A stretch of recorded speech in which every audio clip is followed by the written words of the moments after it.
오늘도 말씀을 깨닫는 은혜와 함께 하나님 나라를 누리는 복이 있기를 주님의 이름으로 축원합니다. 아브넬의 죽음은 꽤나 큰 파장을 일으켰어요. 사울의 죽음 못지않게 이 아브넬의 죽음은 이스라엘 전역에 굉장히 충격적인 사건이 되어졌죠.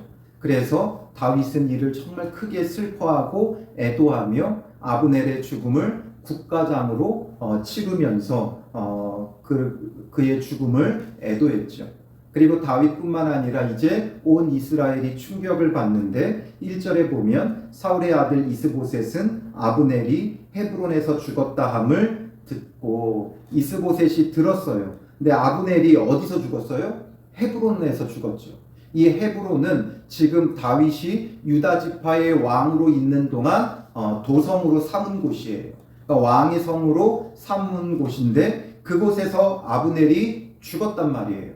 그러니 지금 사실상 지금 이스라엘 나라의 왕은 이스보셋이지만 모든 실권과 권력 또 아니면 군사력 누가 다 갖고 있었어요? 아브넬이 갖고 있었어요.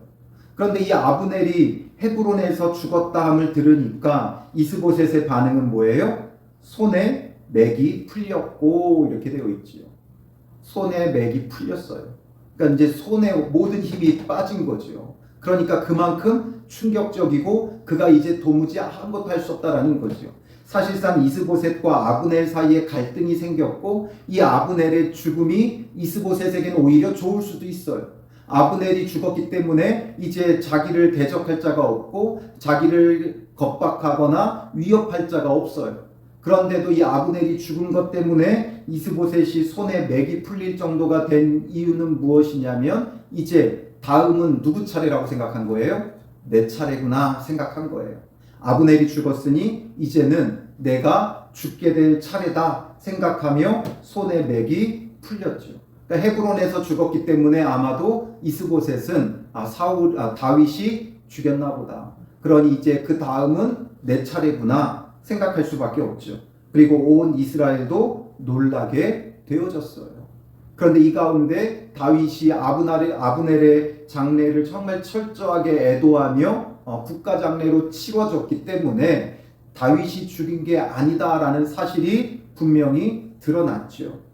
그런데 이제 이 가운데 사울의 아들 이스보셋에게 군 지휘관 두 사람이 있으니 군 지휘관 둘이 있었어요. 그러니까 이제 아브넬 아마 다음이었던 지휘관들일 거예요. 한 사람의 이름은 바하나요, 한 사람의 이름은 레갑이라. 바하나와 레갑인데 이들도 베냐민 족속 브에롯 사람 림몬의 아들들이더라. 브에롯도 베냐민 지파에 속하였으니 베냐민 지파 사람이죠. 그러니까 같은 친인척 관계에 있는 바하나와 레갑 이 두 군 지휘관이 있었다 이야기하고, 그 다음에 4절에 보면 이제 잠깐 삽입구가 들어가요. 이 이야기가 이렇게 흐르다가 난데없이 누가 등장해요? 무비보셋이 등장하죠. 4절에 사울의 아들 요나단에게 다리 저는 아들 하나가 있었으니 이름은 무비보셋이라. 전에 사울과 요나단이 죽은 소식이 이스라엘에서 올 때에 그의 나이가 5살이었는데 그 유모가 안고 도망할 때 급히 도망하다가 아이가 떨어져 절게 되었더라. 사울과 요나단이 죽은 소식을 듣고 피신하다가 유모가 떨어뜨려 이 아이가 다리를 절게 되어졌어요. 그런데 왜 이 이야기가 갑자기 여기에 삽입이 들어가느냐? 또 그 다음에 5절부터는 브에롯 사람 림몬의 아들 레갑과 바하나가 하면서 그 두 군 지휘관에 대한 이야기로 넘어가요. 그런데 이 사이에 지금 무비보셋이 들어가는 이유는 지금 이스보셋과 무비보셋을 대조해서 보여주는 거예요. 지금 이스보셋은 왕이 되어 있고 무비보셋은 다리를 절며 왕위를 계승할 그런 자격조차도 상실한, 이 당시에 지금이야 물론 다리를 전다는 게 문제가 되지 않죠. 그런데 이 시대에는 굉장히 큰 결격 사유였어요. 그래서 왕위 계승의 결격 사유가 되어서 왕위를 계승할 수도 없고 다리를 절고 비참해 보이는 인생이지만, 이 반대로 이스보셋은 사울 왕을 이어 왕이 되어졌지만 이 이스보셋과 무비보셋을 대조해 보라는 거죠. 누가 더 정말 복 있는 자인가? 이 무비보셋은 비록 왕위를 계승할 수도 없는 다리를 저는 자이지만 나중에 어떻게 돼요? 다윗의 나라에 왕과 함께 먹는 자격을 누리게 되어져요. 무엇 때문에 그래요? 자기 아버지 요나단이 다윗과 언약을 맺은 것 때문에 그래요. 왕위를 계승할 수도 없는 자격이 미달된 그런 왕가의 손인데, 그럼에도 불구하고 이스보셋보다 무비보셋이 더 복되다라는 것을 우리에게 말해주는 것이고, 반대로 이스보셋은 이제 얼마나 왕위를 얻었어도 처참하고 비참하게 되어지는가를 우리에게 보여주는 거예요. 그러니 무엇이 정말 복 있는 것인가? 예수님께서도 팔복을 말씀하셨지만 팔복을 말씀하실 때 누가 복 있는 거예요? 심령이 가난한 자, 애통한 자, 의에 줄이고 목마른 자, 온유한 자, 이런 것이 세상적인 기준으로 보기에는 복 있는 삶이다라고 말할 수 없어요. 그런데 예수님은 그런 자들이 복이 있다 말씀하신 거예요. 하나님 나라에서는 바로 이런 자들이 복 있는 자들이다 말하고 있지요. 우리의 눈으로 보기에는 이스보셋은 왕위도 없고 더 복 있어 보이지만, 그러나 정말 복 있는 자는 무비보셋이다라는 것을 우리에게 보여주고 있는 거죠. 그러니 우리의 인생의 환경과 처지로 인해 우리의 눈에 보이는 것으로 판단할 바가 아니에요. 정말 무엇이 복 있는가? 바로 예수 그리스도로 언약 백성 된 자들이 복 있는 거예요. 세상에서 내노라 하는 유명한 자, 재력을 가진 자, 이런 사람들이랄지라도 예수 그리스도가 없으면 결국 그 끝은, 그 마침은 멸망이고 죽음이고 영원한 심판이 될 수밖에 없다라는 거지요. 이 땅에서 아무리 높은 자리에 앉으면 무엇 하겠습니까? 이 땅에서의 우리의 인생이 길어 보이지만, 그러나 이 길어 보이는 인생과는 비교도 할 수 없는 영원이라는 시간을 우리는 어떻게 보내게 될 것인가가 더 중요한 거죠. 그러니 비록 무비보셋의 상황과 형편은 부족해 보이고 억울해 보이고 우울해 보이지만, 그러나 요나단 때문에 이 무비보셋은 가장 복 있는 자가 되는 거예요. 오늘 우리도 예수 그리스도 때문에 복 있는 자가 되는 거예요. 이스보셋처럼 이 세상에서 높아짐들, 결국에는 그 끝이 어떻게 되는가를 한번 보세요. 5절에 보면 부에롯 사람 림몬의 아들 레갑과 바하나가 길을 떠나 볕이 쬐을 때쯤에, 볕이 쬐을 때는 언제겠어요? 정오 시간이지요. 이 정오 때에 이스보셋의 집에 이르니 마침 그가 침상에서 낮잠을 자는지라. 본래 이 지역 자체가 낮에는 너무나 뜨거운 태양볕이 있기 때문에 낮에는 주로 사람들이 외부 활동을 하지 않고 집 안에서 낮잠을 자는 그런 문화와 풍습이 있어요. 그러니 내리쬐 때니까 이스보셋도 당연히 이제 집 안에서 낮잠을 취하고 있었죠. 그때 이제 레갑과 그 형제 바하나가 밀을 가지러 온 채하고, 군 지휘관으로서 뭔가 무슨 이유에서든지 밀을 가지러 온 거예요. 군사 식량이 되었든 자기들이 받아야 될 어떤 보급품이든, 그래서 밀을 가지러 온 채하고 집 가운데로 들어가서 그의 배를 찌르고 도망하였더라. 결국 이들이 이스보셋을 죽이고 도망해요. 그리고 더 구체적으로 이제 7절과 8절에 그 상황을 설명해 주는데, 부연 설명해 주는데, 그들이 집에 들어가니 이스보셋이 침실에서 침상 위에 누워 있는지라. 들어갔더니 침실 위에 침상에 딱 누워 있는 거예요. 그때 그를 쳐 죽이고 목을 베어 그의 머리를 가지고 밤새도록 아라바 길로 가서, 그러니까 그를 죽이고 목을 베어 가지고 그 머리를 가지고선 헤브론으로 가요. 왜 헤브론으로 가요? 다윗에게 이제 이스보셋을 자기들이 죽였다라는 것을 보고하려고 하는 거죠. 왜 보고하려는 거예요? 왜냐하면 이제 대세는 다윗이다 이들이 생각을 하는 거죠.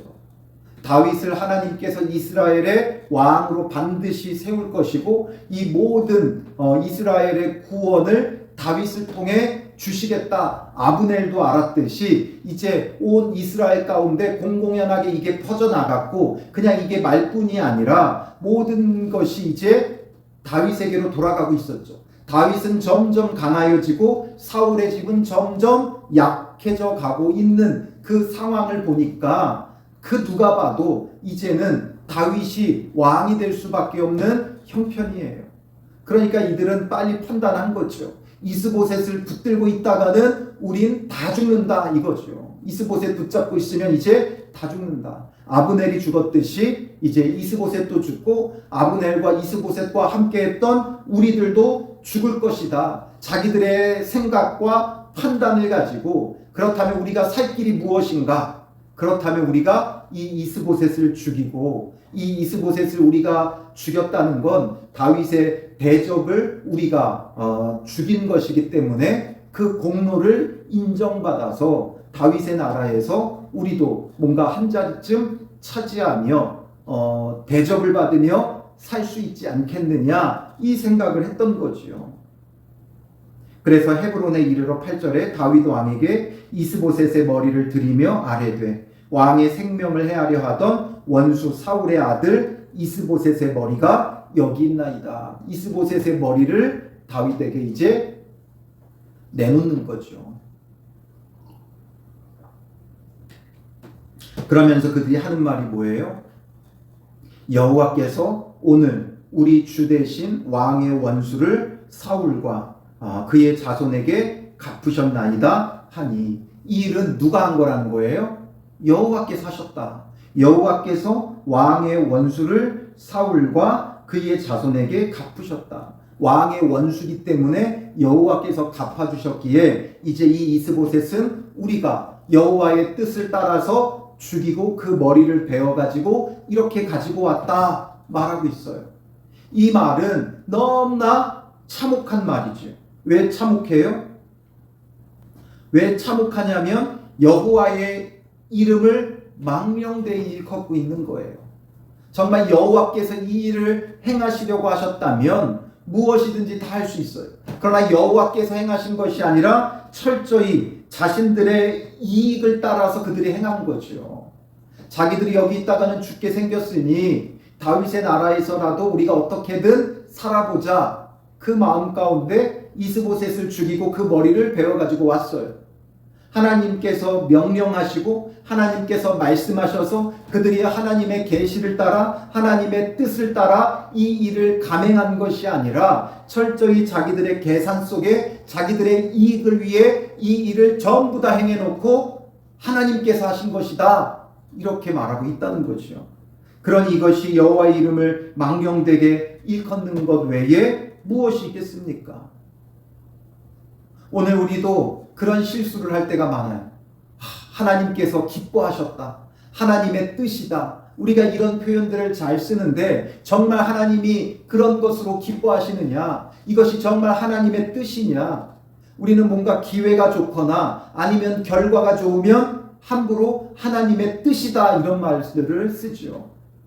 그러나 하나님의 뜻이 무엇인지를 우리는 온전히 다 알 수도 없어요. 그런데 우리의 입으로 하나님의 뜻을 운운한다는 것, 하나님이 기뻐하신다, 기뻐하지 않는다, 우리의 입으로 운운하는 건 우리가 하나님을 판단하는 게 되어지고 결국에는 내가 하나님이 되는 거예요. 내가 기쁘니까 하나님도 기뻐하신다 그런 표현을 쓰는 거죠. 그러니까 하나님이 기뻐한 게 아니라 정작 누가 기뻐한 거예요? 내가 기뻐한 거예요. 내가 바라고 원하던 대로 이루어지니까 하나님의 뜻이라고 하지만 누가 바라고 누가 원했던 거예요? 내가 바라고 내가 원했던 거예요. 내가 바라고 내가 원했던 게 이루어졌는데 하나님의 뜻이라고 한다면 내가 하나님이 되어 있는 거죠. 그래서 내가 원하고 내가 기뻐하고 내가 바랬던 것들이 이루어졌다고 하나님이 기뻐하신다. 하나님의 뜻이다. 이렇게 말하는 것은 여호와의 이름을 망령되게 일컫는 것뿐만 아니라 하나님과 같아지려고 하는 것이고 내가 하나님이 되어버린 정말 참혹한 일들이 되어지는 거예요. 이들이 왜 이렇게 말하고 있느냐? 이들의 그 중심에 들어가 보면 다윗의 왕국에 대한 오해죠. 이것을 왜 하나님께서 왕의 원수를 갚으셨다라고 표현했느냐? 다윗의 나라를 이들은 오해한 거예요. 오늘 우리가 왜 하나님의 뜻, 하나님이 기뻐하신다 이렇게 오해하냐 하면 하나님의 나라에 대한 이해가 부족하기 때문에 그래요. 하나님 나라를 우리가 온전히 알지 못하니까 우리는 내가 바라는 대로 이루어지면 그게 천국이고 하나님 나라인 줄 알아요. 그리고 내가 원하는 것을 이루는 게 하나님의 뜻인 줄 아는 거예요.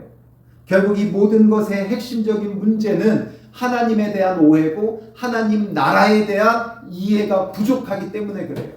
다윗의 나라는 어떤 나라예요? 그리스도의 나라예요.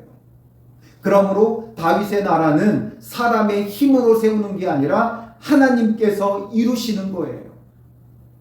그러므로 하나님 나라에서 자기 공로를 주장할 수 있는 사람이 있어요, 없어요? 없어요. 아무도 하나님 나라에서 자기의 공로를 주장할 자가 없어요. 하나님께서도 말씀하셨잖아요. 너희 부르심을 보라. 고린도전서에 바울이 말하잖아요.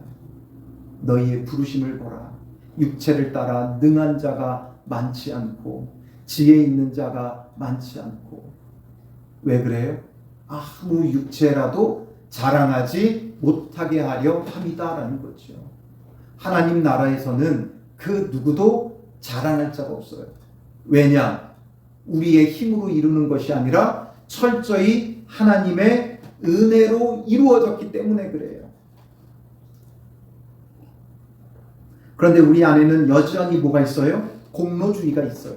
내가 무엇을 해서, 내가 어떻게 해서, 이런 우리의 공로주의를 주님 앞에서 우리가 깨달아야 돼요. 우리의 힘이 아닌데 우리는 자꾸만 우리가 무언가를 이루려고 한다는 거죠. 우리는 주의 일을 한다고 하는데 주의 일을 한다, 주의 일을 한다. 그러나 무엇이 주의 일입니까? 무엇이 하나님의 일입니까? 우리는 내가 좋아하는 것, 내 적성에 맞는 것, 내가 하고 싶은 것 해놓고 주님의 일이라고 거기다 가져다 붙이죠. 교회 안에서 정말 이분이 해줬으면 하는 일이 있으면 권면을 하죠. 집사님 이 일 좀 해주시겠어요? 그럼 어떻게 해요? 내가 하고 싶지 않으면 결국에는 사람들이 거부하면서 뭐라 그래요? 시간이 없어서요. 제가 능력이 부족해서요. 저는 그거 못해요. 그러면서 거부하죠. 정말 하나님이 원하시는 일은 하지 않아요. 그러면서 딱 보면서 자기가 하고 싶은 일들, 그건 열심히 해놓고 내가 주의 일에 충성한다 말해요. 우리는 하나님이 원하시는 한 가지에 순종하는 게 중요하다 그랬죠. 내가 할 수 있는 99가지보다 하나님이 원하시는 한 가지가 더 중요해요. 그런데 정말 하나님이 중요하신 그 한 가지 빼놓고 우리는 다른 거 다 한다고요. 그래 놓고 주님 앞에 가서 우리는 말하죠. 주님, 제가 이것도 했고요, 저것도 했고요. 그러나 정작 그 가운데 하나님이 원하시는 게 없어요. 하나님이 기뻐하시는 것, 하나님이 원하시는 것, 그게 무엇인가를 생각을 해야 돼요. 그러니 이 바하나와 레갑은 다윗이 어떠한 자인가를 생각했어야죠. 다윗이 어떠한 자인가? 다윗은 어떠한 마음을 갖고 있는가? 다윗은 어떤 나라를 이루려고 하는가? 하나님께서 다윗을 통해 이루시는 나라는 어떤 나라인가? 이것을 생각해야 돼요. 그걸 생각하지 않았죠. 그러니 다윗이 뭐라 그래요? 9절에 여호와께서 살아계심을 두고 맹세하더니, 정말 거짓없이 말한다는 거예요. 10절에 전에 사람이 내게 알리기를 보라, 사울이 죽었다 하며 그가 좋은 소식을 전하는 줄로 생각하였어도 내가 그를 잡아 시글락에서 죽여서 그것을 그 소식을 전한 가품으로 삼았거든. 다윗이 어떤 사람인지를 생각했어야 하는 거죠. 다윗을 한번 생각해 보세요. 그럼 다윗이 어떤 일을 했는가? 여기서도 다윗이 스스로 말하죠. 사울에 대하여 사울이 죽었다고 자기에게 좋은 소식을 전한 줄 알고 전했던 자가 있죠. 그게 누구예요? 아말렉 소년이었어요.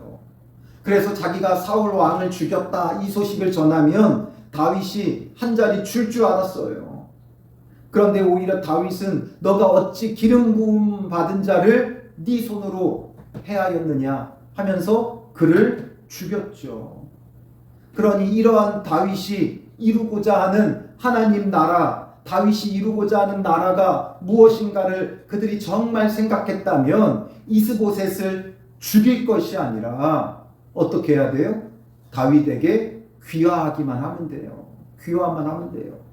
다윗은 포용 정책을 폈어요. 하나님의 백성에 대해서는 철저히 포용 정책을 폈어요. 그러므로 사울을 죽였다고 하는 자 오히려 그들을 죽였어요. 그리고 아브넬을 죽인 요압에 대해서 어떻게 했어요? 나의 대적을 죽였다 좋아하지 않고 요압을 철저히 저주했죠. 그리고 아브넬의 장례를 국가장으로 치러줬어요. 이걸 생각해 본다면 다윗이 어떠한 분인가? 이들은 생각했어야 돼요. 다윗의 나라는 어떤 나라인가? 하나님께서 다윗을 통해 이루려고 하는 나라는 죽이는 나라가 아니라 살리는 나라예요. 그런데 사람을 죽인 게 좋은 소식이 될 수 있느냐? 절대 좋은 소식이 될 수 없죠. 사람을 죽였다는 게 다윗의 나라에서는 좋은 소식이 될 수 없어요.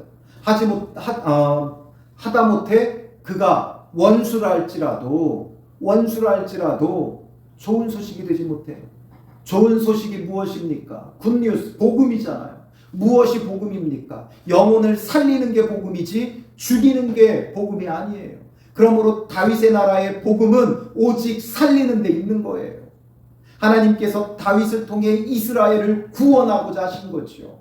그게 바로 다윗의 나라예요. 구원이 있는 게 하나님 나라예요.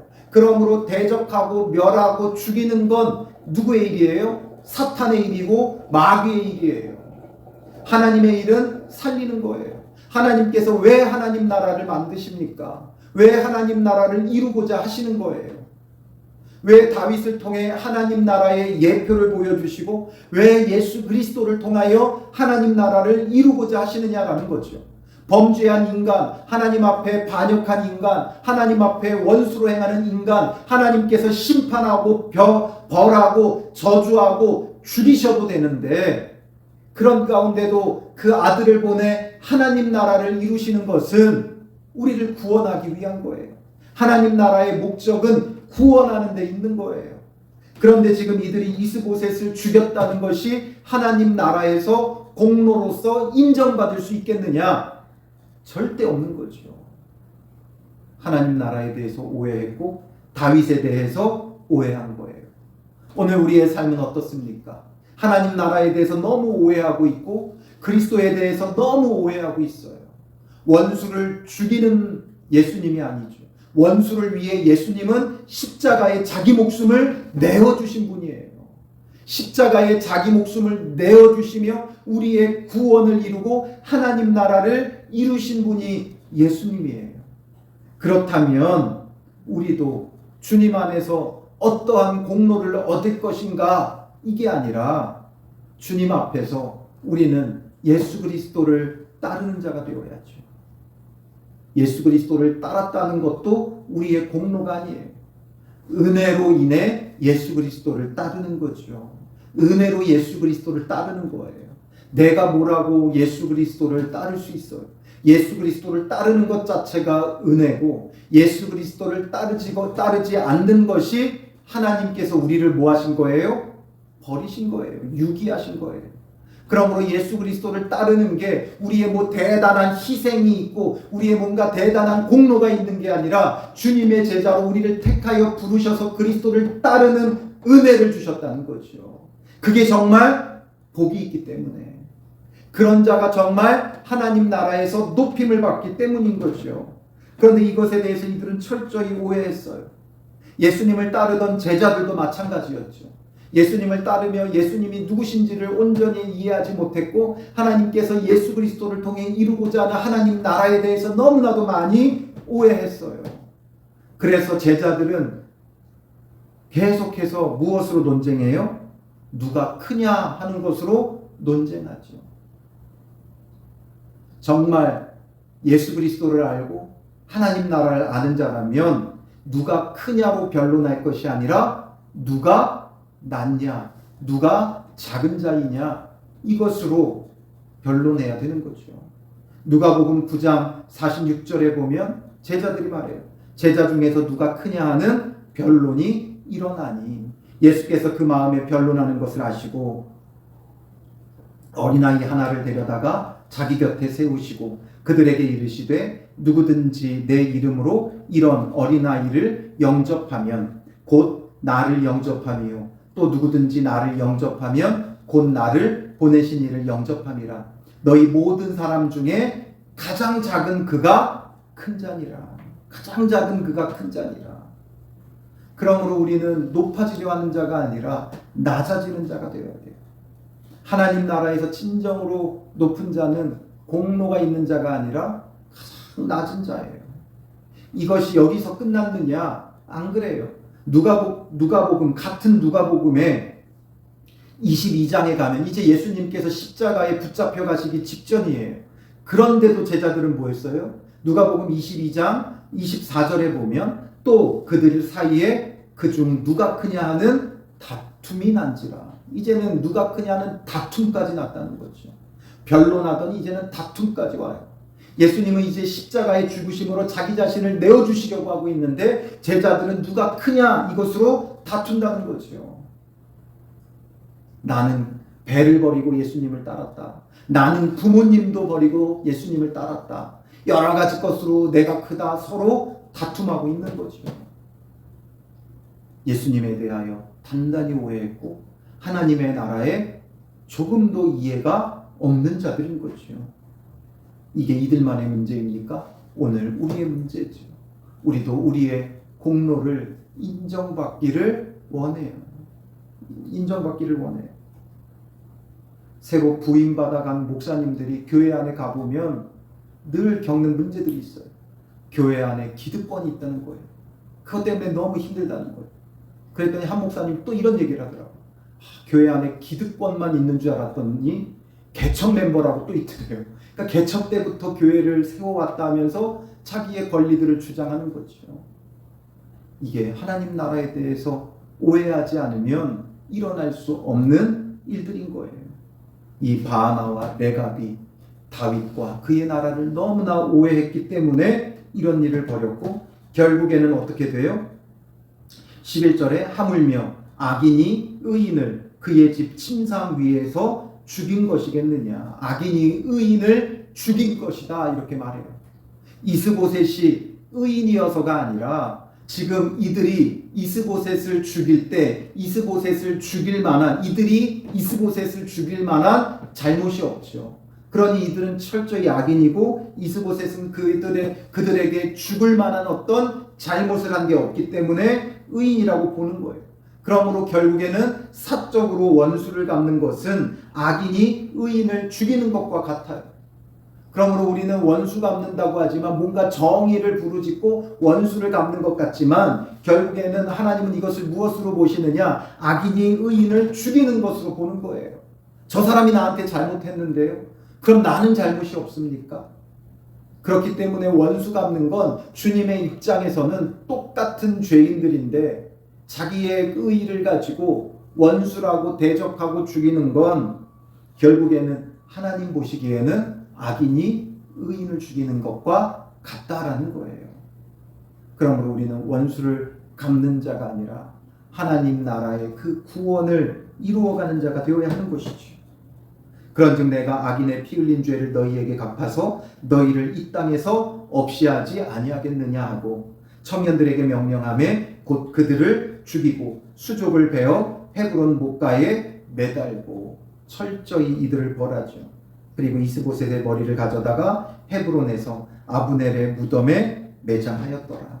이스보셋을 또한 장례를 치러주는 거죠.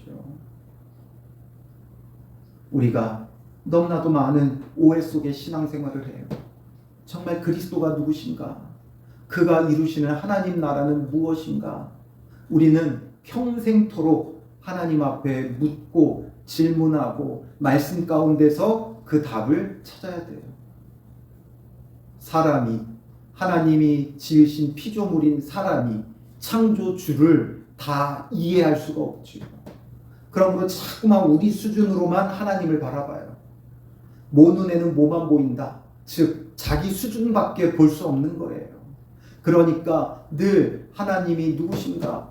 그의 나라가 무엇인가? 우리가 늘 묻고 구하고 말씀을 통해 발견하고 날마다 배워가야 되는 거예요. 감히 이렇다 저렇다 할 것이 아니라 날마다 알아가고 날마다 배워가야 된다는 거죠. 우리의 신앙의 자세가 그렇지 않으면, 늘 묻고 구하지 않으면 우리는 내 생각으로 하나님을 판단하고 내 생각으로 하나님 나라를 결정해요.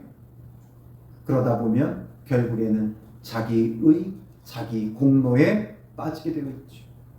그래서 우리는 주님 부르시는 그날까지 그리스도가 누구신가, 그를 통해 이루시는 참된 하나님 나라가 무엇인가, 이것을 늘 묻고 구해야 되고, 그래서 늘 배우고 알아가는 만큼 순종하며 따르면 되는 거예요. 우리 이번 이제 여름 수련회가 다가오는데, 이 여름 수련회 왕과 사는 성도, 하나님 나라라는 주제를 가지고 우리가 함께 이제 수련회를 가져요. 그럼 여기에서 우리가 참된 왕이신 그리스도가 누구신가, 그를 통해서 이루시는 하나님 나라는 어떤 것인가, 이것을 우리가 조금이나마 배울 수 있을 거예요. 그리고 끊임없이 말씀 가운데 그의 나라와 그의 의를 구하고 그분이 누구신지를 바르게 알고 온전한 믿음 가운데 나아가는 하나님께서 원하시는 정말 왕과 사는 성도가 되시기를 주님의 이름으로 축원합니다. 기도하겠습니다. 살아계신 아버지 하나님, 주님의 은혜에 감사합니다.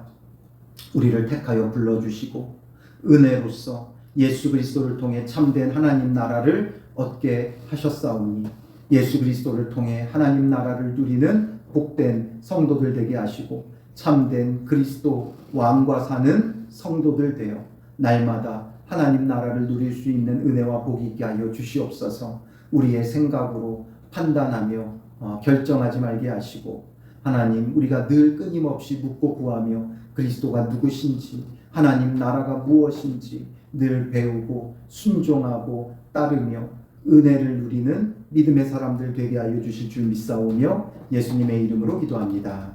아멘.